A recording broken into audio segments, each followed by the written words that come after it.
this tutorial, we're going to go through some steps of how to start training for Superman.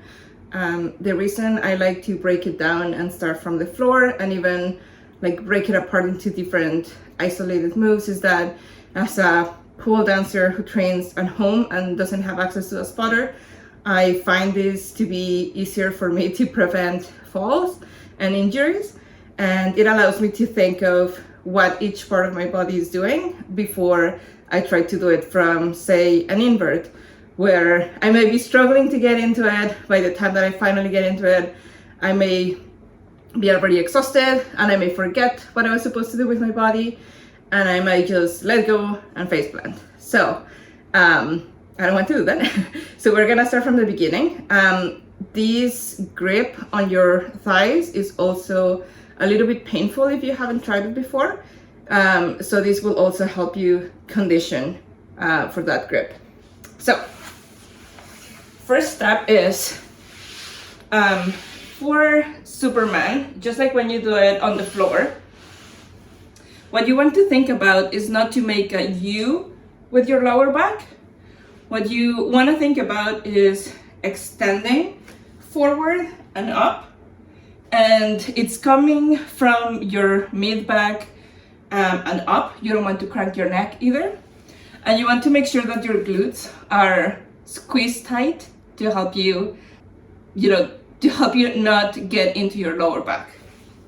So we're gonna do, the first thing is to see, can my arm reach back? Do I have the mobility and the range of motion to reach back? So for that, I want you to get the pole into your legs. Don't put it all the way into your bum. Just think of the pole sitting right here in this area. Don't let it go up. Too low might not be good enough. So this like chunkier area of your leg, that's where you want it to sit. Squeeze your cheeks and try to get your heels together. If that's a little bit difficult, you could choose to put one foot on top of your ankle and lock it in place. Whichever position you choose, with the one foot on top or the two foot straight out, you want to tighten your butt cheeks because that's gonna help keep the grip in place in your legs. Okay, now from here, get into your Sphinx pose, which means your elbows come down in line with your shoulders, and they're helping you elevate your upper body. And again, this is not you sinking into your lower back. You have to keep remembering to clench your butt and to keep extending forward and up. So from here, you can use one hand to help you reach behind you, reach for the pole, and then you can let go of that hand.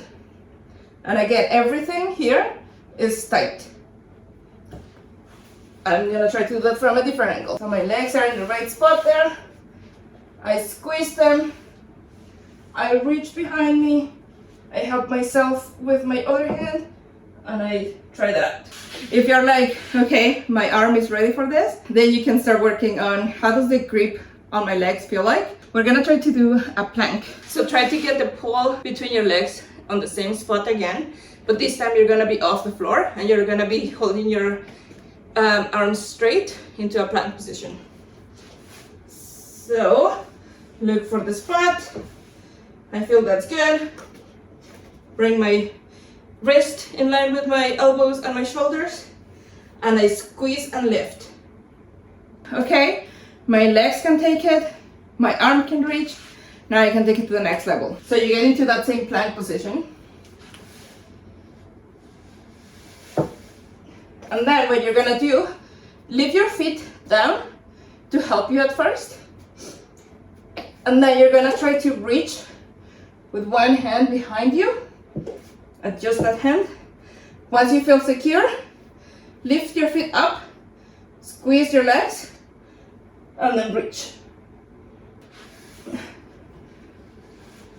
I get in, find my comfy spot. I leave my foot on the floor. If you want to do the crossing, you can do that as well. I reach behind me. I adjust. I feel secure. I lift.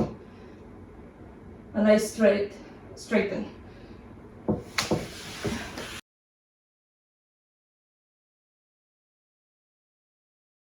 So you want to do it from a handstand now, where you can start sliding your legs down. This one can be painful.